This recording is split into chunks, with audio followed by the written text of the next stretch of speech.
বই পড়তে কে না ভালোবাসে।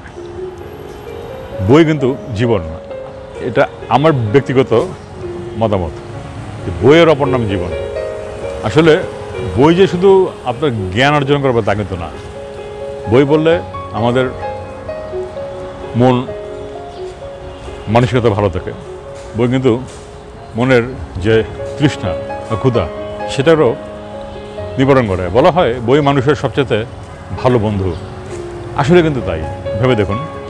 তো যারা পাঠক নিয়মিত বই পড়েন, বইয়ের পাশাপাশিও এমন কোনো পরিবেশ চান যেখানে গিয়ে আমরা বই পড়তে চান বা বই পড়বেন, বইয়ের সাথে সময় কাটাবেন, বা প্রিয় কোনো বন্ধুকে নিয়ে, প্রিয় মানুষকে নিয়ে বই সাথে কফি অথবা চা, সাথে বই, বাইরের বৃষ্টি হচ্ছে এমন মনোরম বা সুন্দর পরিবেশ যদি সময় কাটাতে চান, তাহলে অবশ্যই যে আপনারা ভালো করে জানুন যে ঢাকার আপনার স্কাটন ঠিক না, এটা জায়গাটা বলা হচ্ছে বাংলা মোটর। হ্যাঁ, বাংলা মোটরের ঠিক এদিকে যে বিশ্ব সাহিত্য কেন্দ্র, ঐতিহাসিক বিশ্ব সাহিত্য কেন্দ্র, সবাই আমরা বিশ্ব সাহিত্য কেন্দ্র সম্পর্কে জানি, ঠিক আছে।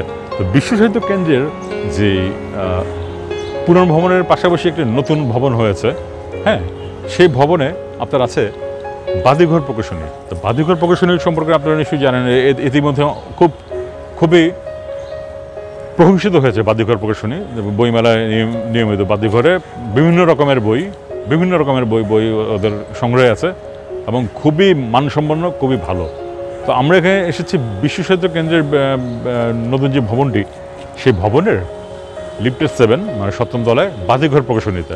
তো বাদিঘর প্রকাশনীতে খুব সুন্দর মনোরম পরিবেশ, শৈল্পিক, নান্দনিক এবং মনোমুগ্ধকর। তো আমরা আজ আপনাদেরকে বাদিঘর প্রকাশনীতে নিয়ে যাব, সুন্দর এই পরিবেশটি ঘুরিয়ে দেখাতে এবং কিছু বইয়ের সংগ্রহ দেখাতে। আশা করি আপনাদের ভালো লাগবে এবং আমি আপনাদেরকে বলবো যে আপনারাও চলে আসুন বাদিঘর প্রকাশনী বিশ্ব সাহিত্য কেন্দ্রের নতুন ভবনে। ভালো থাকবেন।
Please like and subscribe my channel. I am Hari Sethi 1.